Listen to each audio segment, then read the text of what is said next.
இந்த வீடியோவில் நெக்ஸ்ட் உள்ள ஸ்கெட்சில் நம்ம ப்ரொஃபைலை பற்றி பார்க்க போகிறோம். ப்ரொஃபைல் காமனாக பார்த்தீங்கன்னா ஒரு ஸ்கெட்சில் நம்ம வரைகிற டிசைனை தான் ப்ரொஃபைல்னுட்டு சொல்லுவோம். அந்த ப்ரொஃபைலை தான் நம்ம எக்ஸ்ட்ரீடோ இல்லைனா ரிவால்வோ பண்ணுவோம். இல்லைனா ஸ்வீப்பில் நீங்கள் பார்த்துருக்கலாம், ப்ரொஃபைல் அண்ட் பாத்துன்னுட்டு இருக்கும். ஆனால் என்எக்ஸை பொறுத்த வரைக்கும் எல்லாமே கர்வ்ன்ற டேர்மில் தான் இங்கே நம்ம யூஸ் பண்ணுவோம்.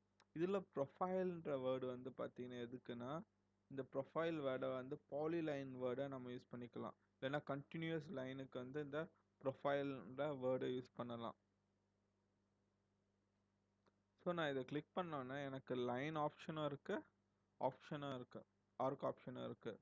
இதுக்கு முன்னாடி பார்த்தது எல்லாத்துலேயும் எல்லா கமெண்ட்ஸ்லேயும் நீங்கள் பார்த்தீங்கன்னா ரெக்டாங்கிளாக இருக்கட்டும், லைனாக இருக்கட்டும், ஆர்க்காக இருக்கட்டும், அதில் line method, arc method, rectangle மெத்தட்னுட்டு பார்த்துருப்பீங்க. இதில் மட்டும்தான் ஆப்ஜெக்ட் டைப்புன்ற ஒரு வேர்டு இருக்கும்.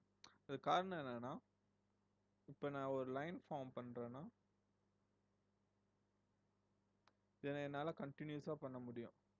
ஸோ நான் ஒவ்வொரு நேரமும் லைனை கிளிக் பண்ணிவிட்டு ஒவ்வொரு லைனாக போட்டுட்டு இருக்கணுன்ற அவசியம் கிடையாது. ஒரு விஷயம் அது. இன்னொன்று, இது பேரே பார்த்தீங்கன்னா ப்ரொஃபைல்னுட்டு வந்திருக்கு. அது காரணம் என்னென்னா, நீங்கள் ஒரு ப்ரொஃபைலை டிசைன் பண்ணுறீங்கன்னு வச்சுக்கோங்களேன்.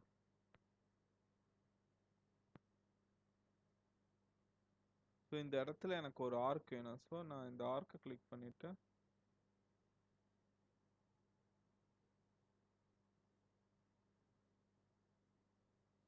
ஸோ எனக்கு ப்ரொஃபைல் ஃபார்ம் ஆயிடுச்சு. ஸோ இதுதான் பார்த்தீங்கன்னா இதிலோட கிரேட்டர் அட்வான்டேஜ்னு சொல்லலாம். ஸோ நான் இப்படி ஃபார்ம் பண்ணும்போது எனக்கு இன்னொரு அட்வான்டேஜஸ்ன்னுட்டு பார்த்தீங்கன்னா, ஸோ நார்மலாக இந்த ப்ரொஃபைல் நம்ம க்ரியேட் பண்ணோன்னா ஏகப்பட்ட டைமென்ஷன்ஸ் கொடுக்க வேண்டியது இருக்கும். இதில் 3 டைமென்ஷனில் இதை நம்ம ஃபார்ம் பண்ணிடலாம். ஸோ இந்த 3 டைமென்ஷன் நம்ம எப்படி சூஸ் பண்ணுறோன்னு பார்த்தீங்கன்னா, இது நம்ம சூஸ் பண்ணலை. இந்த ப்ரொஃபைலை நம்ம வரைஞ்சி முடித்த பிறகு யூனிகிராஃபிக்ஸே ப்ரிஃபர் பண்ணுது. இந்த டைமென்ஷன்ஸ் மட்டும் கொடுத்தா இது ஃபுல்லாக கன்ஸ்ட்ரைன் ஆகிடும், நீங்கள் எக்ஸ்ட்ராவாக டைமென்ஷன் எதுவுமே கொடுக்க தேவையில்ல. இல்லை எனக்கு இந்த டைமென்ஷன் பத்தாது, எக்ஸ்ட்ராவாக டைமென்ஷன் என்னென்னா, உதாரணத்துக்கு எனக்கு இங்கே ஒரு எக்ஸ்ட்ரா டைமென்ஷன் வேணும்னு நான் கொடுத்தேன்னா ஆட்டோமேட்டிக்காக எனக்கு மேலே இருக்க டைமென்ஷன் போயிடும். ரீசன் என்னென்னா, எனக்கு இதோட லென்த் இருக்குது, இதோட ஆர்க் இருக்குது. ஸோ இந்த ரெண்டுத்தையும் ஃபார்ம் பண்ணிட்டேன். இந்த ரெண்டுத்தையும் ஃபார்ம் பண்ண பிறகு எனக்கு இங்கே இருக்க இந்த ஆங்கிள் ஆப்ஷன் வச்சு பார்த்தீங்கன்னா, இங்கேருந்து நான் ஒரு ஸ்ட்ரைட்டாக கோடு போடுவேன், இங்கேருந்து ஒரு ஆங்கிள் லைன் போடுவேன். இதை போட்டுனா எனக்கு இதோட லென்த் கிடச்சிடும். ஆனால் அதை ஏன் கீழே கொடுக்காம மேலே ப்ரிஃபர் பண்ணாங்க அப்படின்னு பார்த்தீங்கன்னா,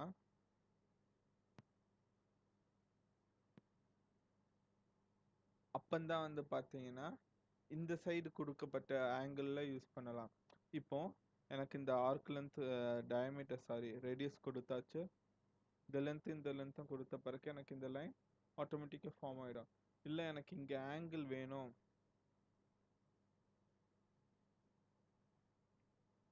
இங்கே ஆங்கிளில் தான் இதை நான் மென்ஷன் பண்ணணுன்னுட்டு நீங்கள் கொடுக்கும்போது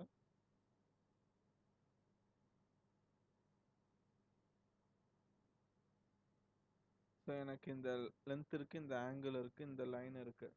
ஸோ இந்த மூணுத்தையும் அடிப்படையாக வச்சு தான் இந்த ஆர்க் ஃபார்ம் ஆகுது. இல்லை நான் இதையும் நான் கொடுத்து தான் ஆவேன்னுட்டு நான் கொடுக்கும்போது